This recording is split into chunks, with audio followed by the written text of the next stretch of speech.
I think ये 20 साल की जर्नी है मेरी।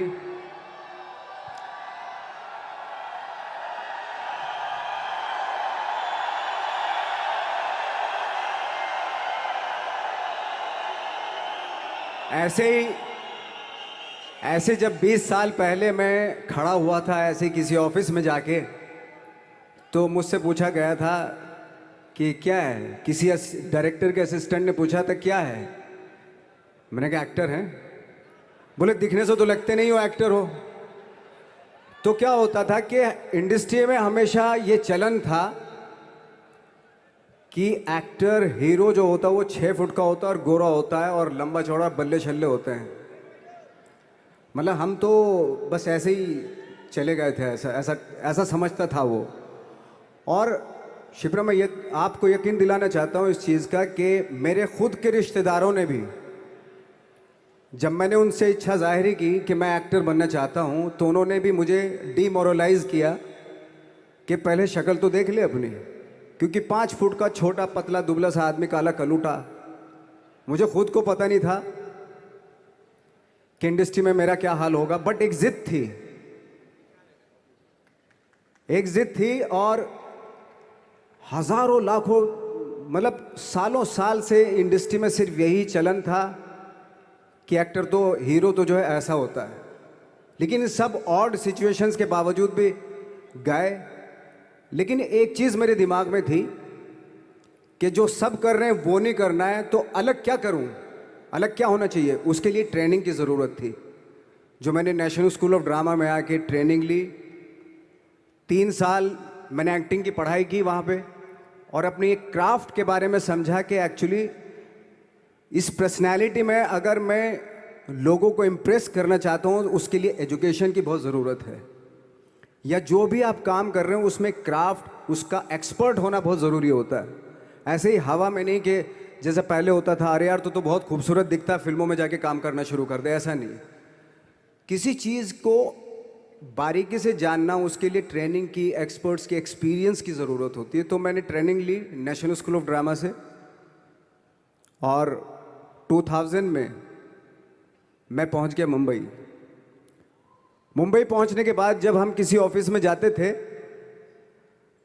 आई थिंक उससे पहले चलन नहीं था बिल्कुल भी। हम लोग गए, जैसे मैंने बताया कि ऑफिस में खड़े हो के, भाई हम एक्टर हैं, काम दोगे क्या।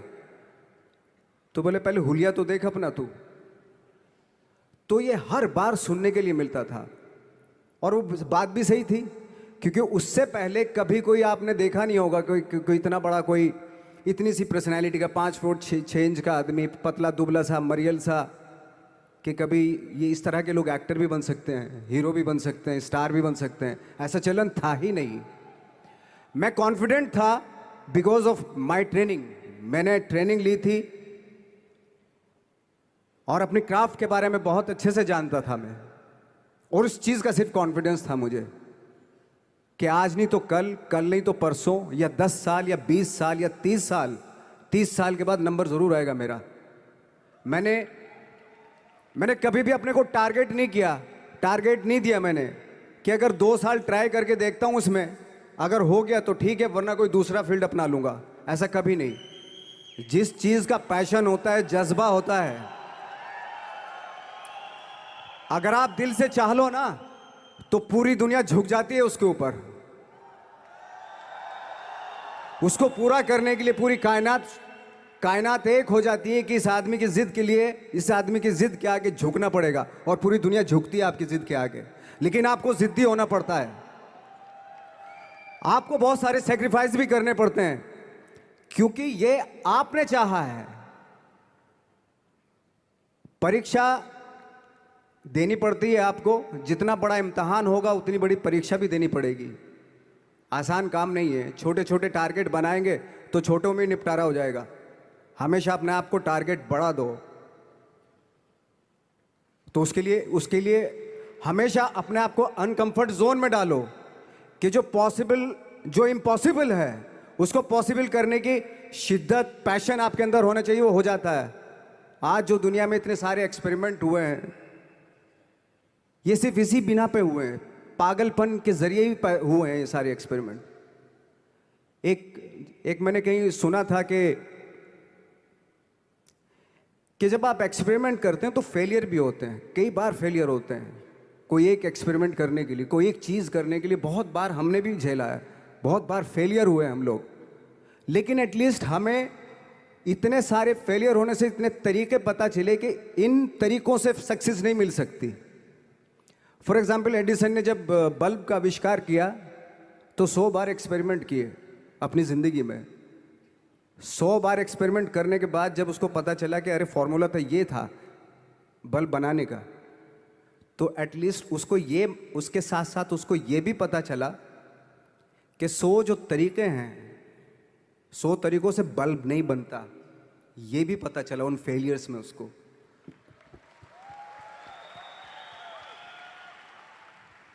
जब हम लोग मुंबई आए तो हमें मालूम था हमारे पास पर्सनैलिटी नहीं है, हमारे पास बैक नहीं है, या हमारे फादर दादा परदादा तो फिल्म इंडस्ट्री में है नहीं, हम ही हैं, तो हमें क्या करना चाहिए। इसलिए लोगों के बीच में घुसे रहते थे, आम लोगों के बीच में घुसे रहते थे, उनका एक्सपीरियंस सुनते थे, उनको ऑब्जर्व करते थे। तो आई थिंक मेरे पास 15 साल तक, 10-12 साल तक कोई काम नहीं था। जैसे आपने बताया कि बहुत ही 10-10 सेकंड के रोल करके घर में आके बैठ जाता, पूरे साल खाली बैठे रहते थे हम लोग।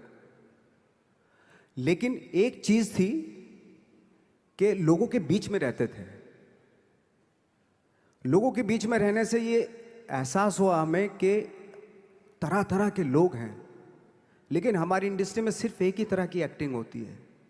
हजारों करोड़ों लोग हैं इस दुनिया में, लेकिन एक्टिंग सिर्फ एक ही तरीके से होती है हमारे यहाँ। तो मुझे लगा यार, ये मैं तो ट्रेन भी हूँ, मुझसे अपनी आर्ट भी आती है, और हजारों लोगों को मैं ऑब्जर्व भी कर रहा हूँ, तो ये तो सबसे अच्छा सूत्र है।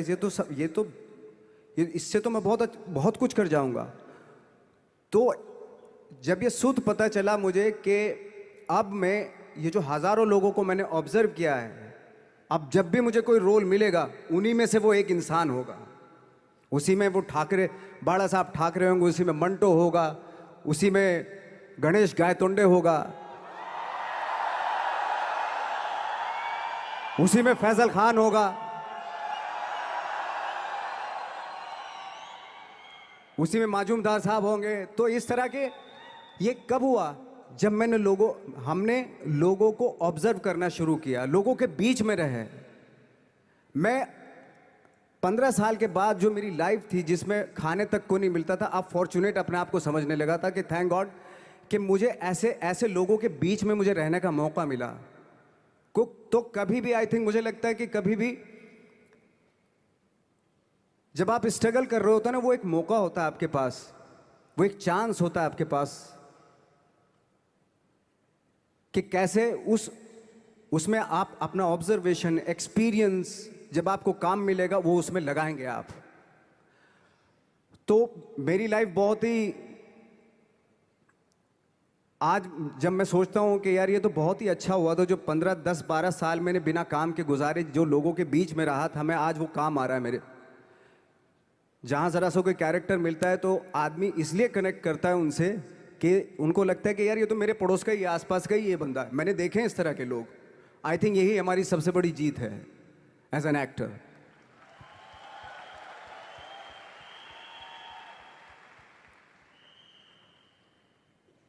ऑफ कोर्स स्ट्रगल में बहुत सारी चीज़ें सेक्रीफाइस करनी पड़ती हैं, क्योंकि खुजली आपको हुई है, आप ही को मिटानी पड़ेगी।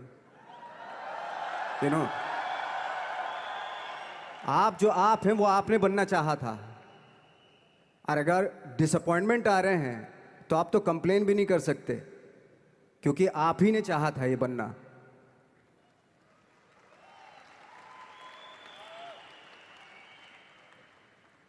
तो बस यही था कि 10-12 साल तक मैंने सोचा था, 10-12 साल जब स्ट्रगल हो गए तो मेरे बहुत ज़्यादा वो भी हुआ कि यार छोड़ के चले जाते हैं, कुछ काम मिल नहीं रहा है, क्या हो रहा है कुछ पता नहीं, आई डोंट नो मिल पाएगा या नहीं मिल पाएगा।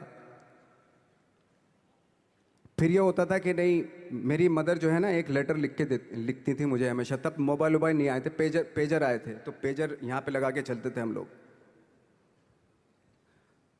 जब उनको मालूम हो जाता था कि भाई बंदा जो है ना थोड़ा सा फ्रस्ट्रेशन में है, डिप्रेशन में है क्योंकि काम नहीं मिल रहा, तो मेरी माँ मुझे एक लेटर लिखती थी, उस पर लिखती थी कि लिखने के बाद एक लास्ट में लिखती थी कि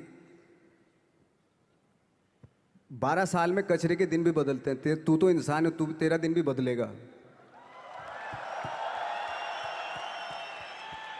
तो उन सब चीज़ों को देख के कोई एक शेर, कोई एक कोटेशन, कोई इस तरह की जो मोटिवेट करती है, जो लाइंस आपको, उनका रहना, उन पे बिलीव करना बहुत ज़रूरी होता है, क्योंकि वही चीज़ आपको मोटिवेट करती हैं आगे बढ़ाने के लिए। और जब ख़राब वक्त होता है आपको, वो लाइंस, वो पोएम्स, वो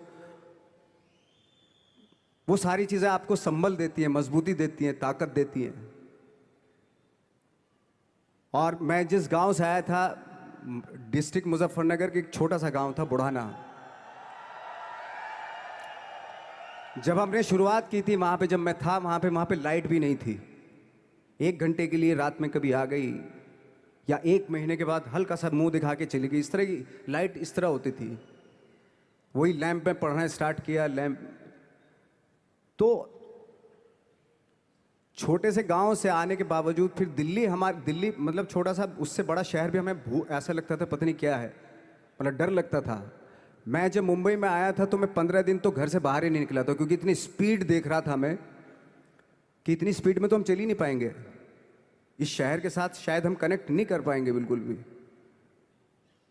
तो इस तरह के डर थे। लेकिन ऐसी जगह पे आ गए थे कि अब जाना भी मुश्किल था। तो मतलब वापस नहीं जा सकते थे। वापस इसलिए नहीं जा सकते थे कि बहुत सारे डर थे। वापस अगर चले गए तो थिएटर के जो मेरे दोस्त थे वो बोलते, क्यों भाई वापस आ गए तुम भी, जैसे बहुत सारे लोग वापस आ रहे थे तुम भी वापस आ गए, चलो लग जाओ ठीक है। गांव में इसलिए नहीं जाता था अपने कि जो पहले ही बोलते थे वो लोग कि शक्ल तो देख ले, फिर हार के उनके सामने चला गया तो क्या बोलेंगे वो तो वही बोलेंगे कि हमने तो पहले मना किया था कि मत जाओ, क्या सूरज शक्ल थोड़ा ही थी तुम्हारी स्टार बनने की, एक्टर बनने की। तो ये बहुत सारे डर थे जिसकी वजह से मैं अपने ना तो गांव जाता था, ना जहाँ से ट्रेनिंग ली थी दिल्ली से, ना वहाँ जाता था। मैंने जो भी है मरना जीना मुंबई में ही होगा। रही बात सक्सेस की, सक्सेस अगर 30 साल बाद भी मिलेगी उसके लिए भी मतलब तैयार रहना चाहिए। सक्सेस की कोई डेट नहीं होती, कोई तारीख नहीं होती, कोई टारगेट नहीं होता कि इतने ही दिनों में मिल जाएगी। इंसान का काम होता है, आई थिंक मुझे लगता है कि मेरे हिसाब से मुझे लगता है कि लाइफ ना हमेशा अपने आप को लाइफ में पुश करते रहो, और पैशन के साथ जिस भी आप काम में हो, जो भी आप काम कर रहे हैं उसमें पैशन के साथ लगे रहना बहुत ज़रूरी होता है। क्योंकि पैशन से क्या होता है, जिस भी आप फील्ड में होते हैं उसकी डिटेलिंग्स मिलनी शुरू होती है। जैसे जब आप समंदर में देखते हैं, समंदर की जब गोता मारते हैं, नीचे जाते हैं, तो आपको एक धीरे धीरे बहुत कुछ दिखाई देना शुरू। ऐसी आपका भी फील्ड है, कोई भी हर फील्ड ऐसा ही होता है, उसमें असीम संभावनाएं होती हैं, इतनी पॉसिबिलिटीज होती हैं कि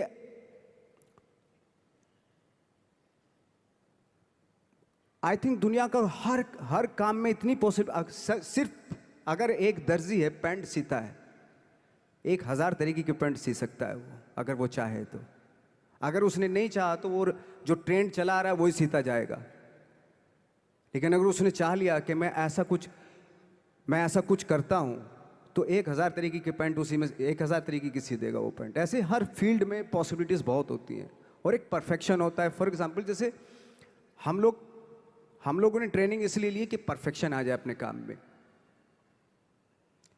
जैसे एक मैंने एग्जाम्पल सुना था कि ये छोटी छोटी चीज़ें जो मैं बता रहा हूँ, ये चूँकि मैंने बचपन में सुनी थी, उन पे उन्हीं को अपनी लाइफ बना के आगे बढ़ा तो आज यहाँ पे हूँ। इसलिए वो छोटी छोटी चीज़ें बहुत काम आती हैं, उनको सुनना बहुत ज़रूरी होता है इंसान के लिए। बताते हैं कि एक बहुत बड़े, पता नहीं ये सच है झूठ है, मुझे नहीं इतना ज़्यादा नहीं मालूम, बट कोई बहुत बड़े इंसान हुए, लेकिन वो पहले मोची थे, जूता सीते थे। लेकिन जूता जहाँ से सीते थे ना, वहाँ से कभी फटता नहीं था वो, भले दूसरी जगह से फट जाए लेकिन वहाँ से नहीं फटता था, क्योंकि उसका पैशन था जूता सीना। काम भले ही वो है वो, लेकिन उस काम में भी उनका उनका पैशन है। तो इसी वजह से वो इतने पॉपुलर होते चले गए कि यार जूता फट गया लेकिन सिलवाना वहीं जाके है, क्योंकि वहाँ अगर उन्होंने सी दिया वहाँ पे, जिंदगी भर वहाँ से जूता नहीं फटेगा। तो छोटी छोटी चीज़ों में ये जो परफेक्शन, पैशन, ये सारी चीज़ें होती है जो आपका आगे बढ़ाती हैं, बहुत आगे ले जाती हैं। लेकिन उसके वही है, कुछ चीज़ों का होना वाकई बहुत ज़रूरी होता है। फिर एक्सपीरियंस आपका, आपकी नॉलेज। जैसे मेरा मानना है कि मैं आई एम सॉरी टू से, बट मेरा खुद का मानना है कि मैं लक पे बिलीव नहीं करता हूँ। मेरे सामने आज तक मेरे सामने लकीली कोई चीज़ नहीं हुई कि मैं लकीली यहाँ तक पहुँच गया। आज जो आप प्रोमो देख रहे थे, जो क्लिपिंग्स देख रहे थे मेरी, मैं लकीली नहीं पहुँचा हूँ यहाँ पे। मैंने उसके लिए मेहनत की है, मैंने उसके लिए नॉलेज इकट्ठी की है, मैंने उसके लिए ट्रेनिंग ली है। अगर लक पे डिपेंड करता ना मैं, तो अपने एक रूम में रहता, देखते हैं यार लक जब होगा तो हो जाएगा, ऐसे थोड़े ना होता है। बाला साहब ठाकरे का जब मैंने रोल किया तो वो लकीली नहीं हो गया। उसके लिए 1 महीना में पहले हारमोनियम पे बैठा मैं कि बाला साहब कहाँ से बोलते हैं, उनका सुर क्या है, उनका टेक्सचर क्या है, उनकी वॉइस का, उनकी वॉक कैसे है, वो चलते कैसे हैं, उनका वेट किस चीज़ पर ज़्यादा डिपेंड करता है। हर आदमी का जो वेट होता है, किसी का थाइस पे होता है, किसी का फुट पे होता है, किसी का बट पे होता है वेट, किसी का कमर पे होता है। हर आदमी का एक वेट शिफ्ट करने का एक अलग तरीका होता है। तो हम लोग इतनी डिटेल में जाते थे कि बाड़ा साहब किन चीज़ों पे वेट कर रख के चलते हैं, ऐसे चलते हैं, कोई या तो ऐसे चलते हैं या ऐसे चलते हैं, इस तरह की बहुत सारी डिटेल होती हैं। जब आप जाते हैं तो बहुत सारी चीज़ें पता चलते हैं। मेरे सामने इतने चैलेंज थे जब मैं बाड़ा साहब का रोल कर रहा था, तो वो मिमिक्री भी नहीं होनी चाहिए, कॉपी भी ना हो। जैसे अमूमन अक्सर होता है जब हमारे यहाँ बायोग्राफी की जाती है तो हम कॉपी कर देते हैं उसकी। कॉपी करना मतलब अगर हम किसी की कॉपी कर रहे हैं या मिमिक्री कर रहे हैं तो वो वीकनेस समझी जाती है कि आप वीक एक्टर हो। और ये बात मुझे बहुत पहले समझ में आ गई थी जब मैं ट्रेनिंग ले रहा था। मैं ट्रेनिंग के फ़ायदे बता रहा हूँ आपको। जब मैं ट्रेनिंग ले रहा था ये हमें तभी समझ में आ गया था। और प्रिपरेशन के वक्त, बाला साहब की प्रिपरेशन के टाइम पे, कि मैंने कि इसकी मिमिक्री नहीं होनी, बाला साहब की मिमिक्री नहीं होनी चाहिए, ना कॉपी होनी चाहिए, और लगना भी चाहिए कि बाला साहब ठाकरे हैं।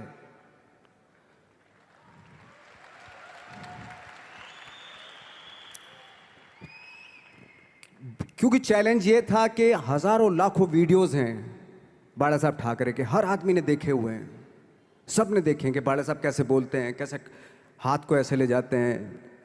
एक बार ये हुआ था कि मैं जब इसकी शूटिंग कर रहा था, ठाकरे मूवी की शूटिंग कर रहा था मैं, तो उद्धव साहब ठाकरे जो है वहाँ पे आ गए थे, वैनिटी में बैठे थे मेरे सामने। तो मेरा हाथ ऐसे था, इट्स लाइक दैट। तो बोले आपने हाथ ये ऐसे क्यों रखा हुआ है? मैंने उनका हमेशा ऐसे ही रहता था हाथ। तो और यही वो क्या होता था, वो सिगार पीते थे, और सिगार ऐसे पिया जाता है कुछ ऐसे, और इसलिए उनका हाथ हमेशा नॉर्मली भी रहता था तो ऐसे रहता था।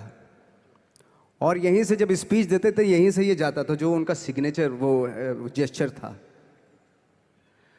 तो वो शॉक्ड हो गए कि इतनी डिटेलिंग आपने ली है। तो जब फिल्म देखी उन्होंने, तो फिल्म देखने के बाद उनको रियलाइज़ हुआ कि वाकई बहुत स्टडी की है नवाज ने उनके बाड़ा साहब के ऊपर। तो मुझे खुशी हुई थी कि थैंक गॉड कि ये सारा किस लिए हो रहा है, पैशन की वजह से हो रहा है। एक पैशन है, उसके बाद आपका एक्सपीरियंस है, आपकी नॉलेज है, आपकी ट्रेनिंग है,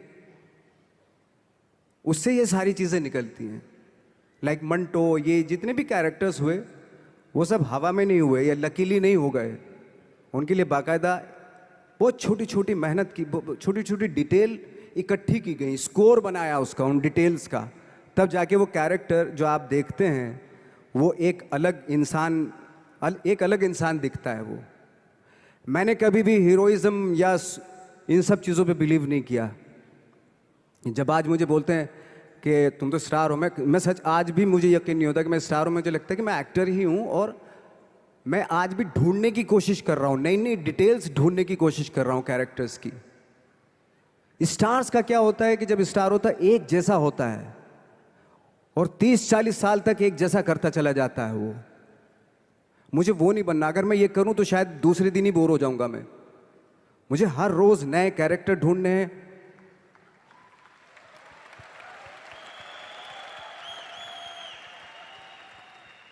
लोगों के बीच में रहना है, क्योंकि लोगों ये बीच में रहने से बहुत सारी चीजें मिलती हैं। मैंने एक रोल किया था लंच बॉक्स में, पता नहीं कितने लोगों ने देखी वो फिल्म, मुझे नहीं मालूम।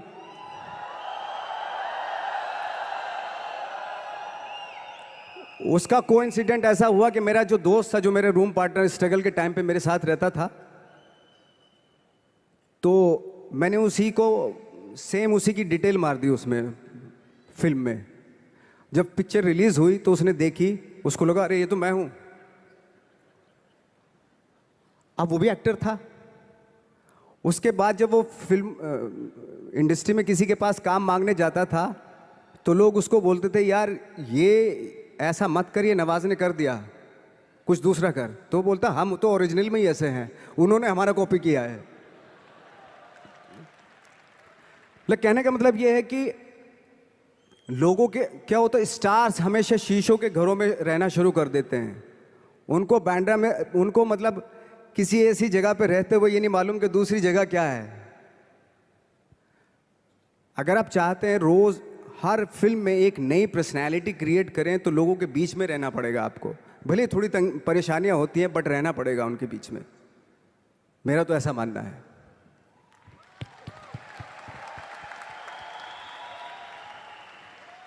नवाज, आप बहुत छोटे से शहर से हैं, डिस्ट्रिक्ट मुजफ्फरनगर। यहाँ पे बहुत सारे लोग ऐसे बैठे हैं जो बहुत सारी सिटीज़ से हैं, actually major cities like Delhi, Bangalore, Hyderabad, Pune, Chennai, Nepal. और इन सब चीज़ों के बीच में बड़े शहरों की बहुत सारी फैसिलिटीज़ हैं, बहुत सारे आराम हैं। जबकि आपके शहर या जिस शहर से मैं हूँ, जहाँ पे एजुकेशन भी नहीं मिलती है, जहाँ पे खाना पीना, जैसे आपने बोला बिजली, कोई भरोसा नहीं होता कब आएगी, जाना तो नॉर्मल है। हाँ, तो वहाँ पे उस छोटे से शहर में रह के एक परिवार में जहाँ पे कभी किसी ने एक्टिंग के बारे में दूर दूर तक नहीं सोचा था, और आप 8 भाई बहन हैं, सबके साथ रह के परिवार में परिवार का चीज़ करने की जगह एक अलग से ये जो थॉट आया था अलग से कि मैं एक्टिंग करूँगा, और वो भी काफ़ी दिन बाद जब आपने जॉब भी कर ली उसके बाद, तो जब वो थॉट आया तो परिवार ने आपको सपोर्ट किया। और अगर रिश्तेदारों ने, जैसे आपने बोला कि कहा, तो आपके दिमाग में उस समय क्या चलता था? मेरे दिमाग में ये तो नहीं आया था कि मुझे एक्टर बनना है, बट इतना ज़रूर था कि कुछ तो नया करना है। क्या करूँगा मुझे नहीं आइडिया था। जो सब लोग करते हैं जो वो नहीं, कुछ अलग करना है मुझे। लेकिन मुझे ये नहीं मालूम था कि मुझे एक्टिंग करनी है। और इसीलिए मुझे लगता है आज जब मैं सोचता हूँ कि अगर मैं किसी भी फील्ड में होता, एक्टिंग के अलावा किसी भी फील्ड में होता, तो मैं एक्सपेरिमेंटल ज़रूर होता। क्योंकि मुझे आदत थी कि मुझे जो ट्रेंड चल रहा है उसके अगेंस्ट, मैं बहुत रिबेलियस था, रिबेलियस किस्म का इंसान हूँ मैं, आज भी हूँ, रहूँगा। क्योंकि मुझे अच्छा लगता है जो ट्रेंड चल रहा होता है उसके अगेंस्ट कुछ काम करना, चाहे मुझे अच्छा लगता है वो। क्योंकि क्या है ना कि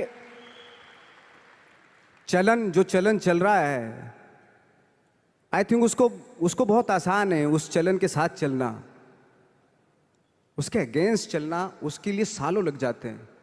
बीच बीच में आपको ये भी लगता है कि यार शायद पॉसिबल नहीं है, लेकिन जब पॉसिबल होता है ना तो तब बड़ा अच्छा लगता है। तब ये जैसे आज मुझे फील हो रहा है ना, तब